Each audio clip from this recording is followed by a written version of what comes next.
السلام علیکم عزیز طلباء، انویٹر ایجوکیشنل سسٹم کے یوٹیوب چینل سے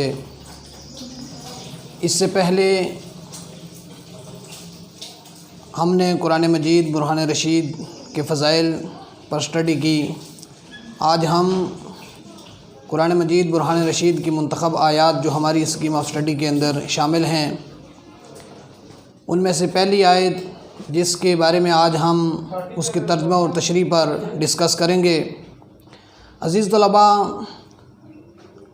خالق ارض و سما نے اپنے قرآن مجید برہان رشید صحیفہ انقلاب کے اندر ارشاد فرمایا، ان الذین یأکلون اموال الیتامی ظلما انما یأکلون فی بطونہم نارا وسیصلون سعیرا۔ عزیز طلباء، اللہ رب العزت قرآن مجید برہان رشید کے اندر ارشاد فرماتا ہے کہ بے شک وہ لوگ جو کھاتے ہیں یتیموں کا مال، ظلماً انما یأکلون فی بطونہم نارا، وہ اپنے پیٹ میں آگ بھرتے ہیں اور دوزخ میں ڈالے جائیں گے۔ عزیز طلباء، یتیموں کے اموال کے بارے میں بڑی سخت وعیدیں آئی ہیں۔ قرآن مجید برہان رشید کے اندر خالق لم یزل نے تقریباً 23 مقامات پر یتیموں کے اموال کے بارے میں بتایا۔ ایک مقام پر خالق لم یزل ارشاد فرماتا ہے، وَلَا تَأْكُلُوا أَمْوَالَ الْيَتَامَى ظُلْمًا إِنَّمَا يَأْكُلُونَ فِي بُطُونِهِمْ نَارًا۔ اور خالق ارض و سما ارشاد فرماتا ہے کہ وَآتُوا الْيَتَامَى أَمْوَالَهُمْ وَلَا تَتَبَدَّلُوا الْخَبِيثَ بِالطَّيِّبِ وَلَا تَأْكُلُوا أَمْوَالَهُمْ فِي أَمْوَالِكُمْ إِنَّهُ كَانَ حُوبًا كَثِيرًا۔ اور یتیموں کا مال جو تمہاری تحویل میں ہو ان کے حوالے کر دو، ان کے پاکیزہ اور عمدہ مال کو اپنے ناقص اور برے مال سے نہ بدلو اور نہ ان کا مال اپنے مال میں ملا کر کھاؤ، یقیناً یہ بہت بڑا گناہ ہے۔ عزیز طلباء، اس سے پہلے یہ آیت جو ہے وہ ہم نے 9th کلاس کی اسکیم آف سٹڈی میں بھی پڑھی کہ یتیم کے ساتھ حسن سلوک کے بارے میں بڑی تاکید کی گئی ہے۔ ایک مقام پر نبی اکرم نور مجسم شفیع معظم صلی اللہ علیہ وآلہ وسلم آپ نے فرمایا، میں اور یتیم کی کفالت کرنے والا یوں ساتھ ساتھ ہوں گے۔ اور ایک مقام پر حضور علیہ السلام نے ارشاد فرمایا کہ سب سے اچھا گھر وہ ہے کہ جہاں پر یتیم کے ساتھ انصاف کیا جائے، اور سب سے برا گھر وہ ہے جہاں پر یتیم کے ساتھ انصاف نہ کیا جائے۔ جہاں پر یتیموں کے اموال کا خیال رکھا جائے، یتیموں کا حال و احوال کا خیال رکھا جائے، وہ گھر سب سے اچھا ہے، اور جہاں پر یتیموں کی دیکھ بھال نہ کی جائے، ان سے بے انصافی کی جائے، سب سے برا گھر وہ ہے۔ حضور علیہ السلام کا فرمان ہے۔ اور تفسیر ابن کثیر کے اندر حضرت سدی رحمۃ اللہ تعالیٰ علیہ فرماتے ہیں، یتیم کا مال کھانے والا قیامت کے دن اپنی قبر سے اس طرح اٹھایا جائے گا کہ اس کے منہ، آنکھوں اور نتنوں سے آگ کے شعلے نکل رہے ہوں گے۔ ہر شخص دیکھتے ہی پہچان لے گا کہ اس نے یتیم کا مال ناحق کھایا ہوا ہے۔ دور جاہلیت کے اندر یتیموں پر طرح طرح کے ظلم کیے جاتے تھے۔ سب سے پہلا یہ ظلم کیا جاتا کہ یتیم کے پاس، یتیم کے والدین جو مال چھوڑ کر جاتے، اس کے چچا یا بڑے بھائی اس یتیم کے مال کو کھا جاتے ناحق طور پر۔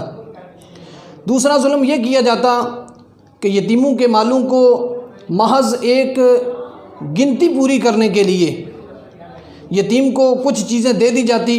مثال کے طور پر اگر کسی کے پاس یتیم کا والد اگر کوئی 20-30 جانور چھوڑ کر گیا ہے، تو جو کمزور اور لاغر جانور ہوتے، محض ان کی گنتی پوری کرنے کے لیے وہ یتیم کو دے دیے جاتے، اور اس کے موٹے اور فربا جانور جو ہوتے اس کے چچا یا بڑے بھائی رکھ لیتے۔ اور تیسری صورت یہ ہوتی کہ یتیم کے والد جو مال چھوڑ کر جاتے، یتیموں کے مالوں کو اپنے مالوں کے ساتھ خلط ملط کر کے کھا جاتے، اور حفاظت کے بہانے سب کچھ آہستہ آہستہ ہڑپ کر جاتے۔ تو تیسری صورت آپ دیکھ لیں کہ یتیموں کے مالوں کو حفاظت کے بہانے یہ یتیموں پر ظلم کیا جا رہا ہے۔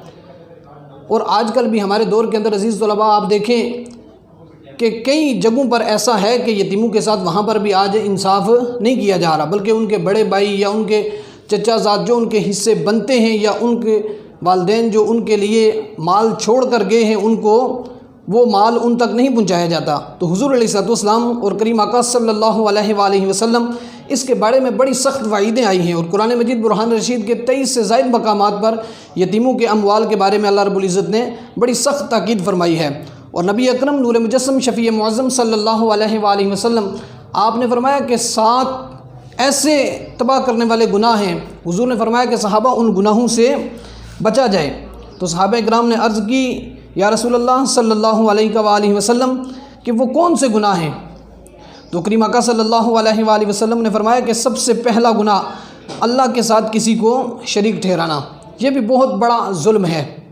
ہر گناہ کی بخشش ہے، لیکن جو بندہ اللہ رب العزت کے ساتھ کسی چیز کو شریک ٹھہراتا ہے تو اس کی بخشش نہیں ہے۔ جادو کرنا یہ بھی ہمارے معاشرے کے اندر آج انتہائی اہم، اگر کسی نے کسی کے ساتھ اپنی دشمنی کو نپٹانا ہو تو وہ کیا کرتا ہے کہ اس پر جادو کے وار کرتا ہے۔ ناحق کسی کی جان لینا جسے اللہ رب العزت نے حرام قرار دیا ہے۔ ناحق جان لینے سے مراد یہ ہے کہ قتل کے بدلے میں قتل نہ ہو، کہ مثال کے طور پر اگر ایک شخص نے کسی کا قتل کیا، اس کے بدلے میں جو قتل کیا جاتا ہے وہ ناحق نہیں ہوتا، اور یہ حاکم وقت کا کام ہے۔ اپنے فیصلے ہر شخص خود نہیں کرتا۔ اگر کسی نے کسی کا قتل کیا تو اس کے بدلے میں جو قتل کیا جاتا ہے وہ ناحق نہیں ہے قصاص کے طور پر۔ ناحق حرام قتل وہ ہے کہ بلا وجہ یا کسی وجہ کے ساتھ کسی راہ جاتے مسلمان یا کسی شخص کو قتل کر دینا، تو یہ حرام قتل ہے۔ اس کے بارے میں حضور علیہ الصلوۃ والسلام نے اس سے منع فرمایا۔ اور چوتھی چیز وہ ہے کہ حضور فرماتے ہیں کہ سود کھانا، سود بھی آج دیکھ لیں ہمارے معاشرے کے اندر کتنا عام ہے۔ عزیز طلباء، جہاں تک ہو سکے ان سب چیزوں سے بچا جائے، اور حضور نے اس سے منع فرمایا۔ یہ بڑے تباہ کرنے والے گناہ ہیں۔ اور 5ویں چیز حضور علیہ الصلوۃ والسلام نے ارشاد فرمایا کہ یتیم کا مال کھانا۔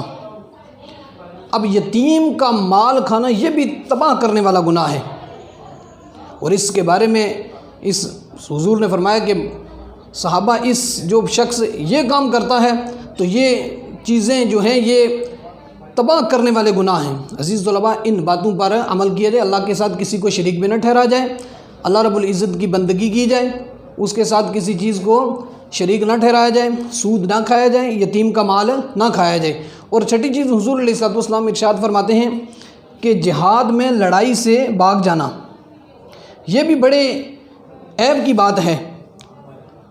اور 7ویں چیز حضور علیہ الصلوۃ والسلام ارشاد فرماتے ہیں کہ پاک دامن عورتوں پر تہمت لگانا۔ یہ تہمت آج تو ہمارے معاشرے کے اندر بالکل یہ عام سی ایک برائی ہے کہ ہر شخص کھڑا ہو کر کسی دوسرے شخص پر بغیر کسی گواہوں کے، بغیر کسی دلیل کے دوسرے شخص پر تہمت لگاتا ہے، اور حدیث شریف کے اندر حضور علیہ الصلوۃ والسلام نے اس چیز سے منع فرمایا۔ عزیز طلباء، آج کے ہمارے سبق کے اندر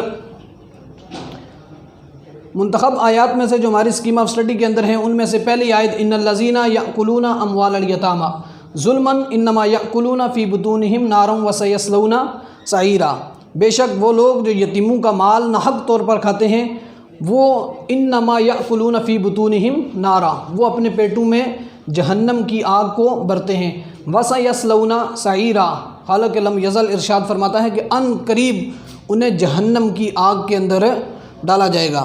تو عزیز طلباء، یتیموں کے اموال کے بارے میں بڑی سخت وعید ہے، جہاں تک انسان سے ممکن ہو سکے آگے اس بات کو پھیلایا جائے۔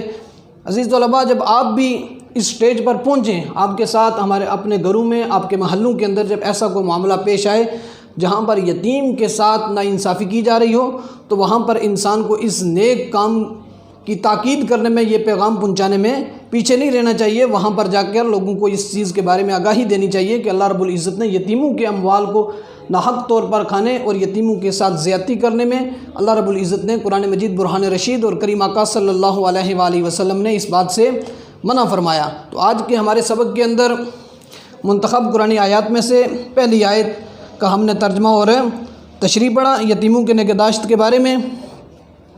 یہاں پر ہم نے 3 چیزیں نہایت اہم پڑھی، ایک تو آیت کا ترجمہ، دوسرا یتیموں کے مال میں ناجائز تصرف کرنے والے کے لیے شدید وعید بیان کی گئی۔ جو شخص ناجائز طور پر یتیم کا مال کھاتا ہے اپنے پیٹ میں جہنم کی آگ بر رہا ہے۔ اور دوسری تفسیر ابن کثیر کے اندر حضرت سدی رحمۃ اللہ تعالیٰ علیہ، اور تیسرا نبی اکرم نور مجسم شفیع معظم صلی اللہ علیہ وآلہ وسلم کا وہ فرمان کہ جس کے اندر حضور علیہ الصلوۃ والسلام نے ارشاد فرمایا کہ 7 تباہ کرنے والے گناہ ہیں، اے میرے صحابہ، اے میرے غلاموں، ان گناہوں سے بچا جائے۔ تو ان 7 میں سے ایک یتیم کے مال کو کھانا۔ تو عزیز طلباء، دعا ہے کہ اللہ رب العزت مجھے اور آپ کو اس پر عمل کی توفیق دے، اور جو بھی چیز آپ کو سمجھ میں نہ آئے، جب ہمارے کالج دوبارہ لگیں، آپ اپنے گھروں کے اندر اس لیکچر کو نوٹ کر لیں، جو چیز سمجھ نہ آئے تو بعد میں اس پہ یا آپ میرے پرسنل نمبر پر رابطہ کر کے ڈسکس کی جائے۔ اللہ رب العزت مجھے اور آپ کو عمل کی توفیق دے۔ اللہ حافظ۔ السلام علیکم ورحمۃ اللہ وبرکاتہ۔